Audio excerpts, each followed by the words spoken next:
यह युद्ध का घोड़ा अपने मालिक की मौत के बाद भी उसे छोड़ने को तैयार नहीं हुआ। 100 वर्षों तक वह हजारों शवों को खींच कर लाता रहा, इस उम्मीद में कि मृत आत्माओं की शक्ति से उसका मालिक फिर जीवित हो सके। लेकिन उसे अंदाजा नहीं था कि वही शक्ति धीरे धीरे उसे भी बदल रही थी और वह खुद एक भयानक राक्षसी जीव बनता चला गया। काला बादल नाम का यह घोड़ा कभी सोंग वंश के सेनापति लियू जनरल का युद्ध घोड़ा था। आधी जिंदगी उसने जनरल के साथ सीमा पर बिताई थी, उत्तर से दक्षिण तक युद्ध लड़े, विदेशी आक्रमणकारियों को रोका। लगभग 60 वर्ष की उम्र ने उसे युद्ध की क्रूरता का आदी बना दिया था। हर बड़ी लड़ाई के बाद मैदान में अनगिनत लाशें बिखर जाती थी। उस समय युद्ध में मरे लोगों को ठीक से दफनाया नहीं जाता था, खासकर दुश्मन सैनिकों को। उन्हें एक साथ गड्ढों में डाल दिया जाता था। धीरे धीरे वहाँ एक ऐसा शव कुंड बन गया जिसमें 10,000 से अधिक लाशें इकट्ठी हो गईं। लियू जनरल के साथ मौजूद एक अनुभवी सैनिक ने चेताया, जनरल, अगर इन चारों पहाड़ियों का समाधान नहीं किया गया तो यह स्थान लाशों को पालने वाली भूमि बन जाएगा। अगर कोई जीवित लाश पैदा हो गई तो बहुत बड़ा अनर्थ होगा। लियू जनरल ने कहा, मुझे पता है 3 दिन बाद मैं स्वयं इसका उपाय करूंगा। लेकिन उन्होंने इस बात को गंभीरता से नहीं लिया। यह सब पास खड़े बूढ़े घोड़े काले बादल ने सुन लिया और उसके मन में अलग ही विचार जन्म लेने लगे। तभी अचानक तेज रफ्तार से कई शाही फरमान सीमा पर पहुंचे। सम्राट ने 4 स्वर्ण आदेश भेजकर लियू जनरल को तुरंत राजधानी बुलाया। एक के बाद एक फरमान ऐसे आए जैसे मौत का बुलावा हो। जनरल ने आज्ञा स्वीकार की, लेकिन उसके सैन्य सलाहकार ने कहा, कुछ दिन पहले मैंने दुश्मन सेना का एक जासूस पकड़ा था। उसने बताया कि दरबार में गद्दार मौजूद है। मैंने उसे राजधानी भेजा, लेकिन कोई उत्तर नहीं आया। लगता है वही गद्दार सत्ता पर काबिज है। इस बार जाना बेहद खतरनाक है, लेकिन अगर आदेश न माने तो देशद्रोही कहलाएंगे। लियू जनरल ने मन में सोचा, अगर आज महल से जीवित न लौटा तो मरते दम तक उन गद्दारों को बेनकाब करूंगा। लेकिन जैसे ही वह राजधानी के द्वार पर पहुंचे, सैनिकों ने उन्हें घेर लिया। लियू जनरल ने काले बादल के माथे को सहलाते हुए कहा, अगर मैं वापस न आ सका तो अपना ख्याल रखना। काला बादल बेचैन हो उठा, जैसे सब समझ गया हो। यहाँ तक कि जनरल के सबसे करीबी सैनिक भी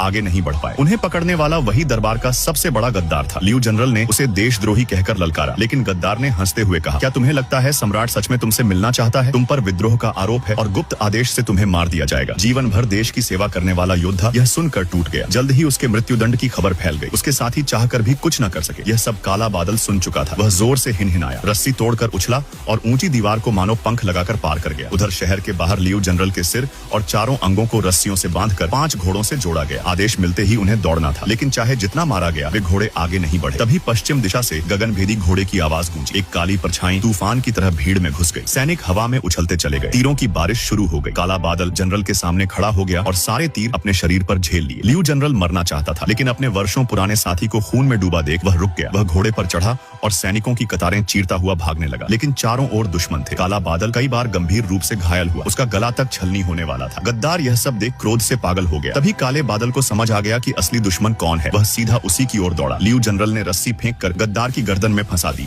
और उसे मंच से घसीट लिया। सैनिक डर के मारे तीर चलाने से रुक गए, क्योंकि वह सम्राट का प्रिय था। पीछा तो किया गया, लेकिन साधारण घोड़े काले बादल की रफ्तार से कैसे मुकाबला कर पाते, और वह घायल शरीर के साथ भी अंधेरे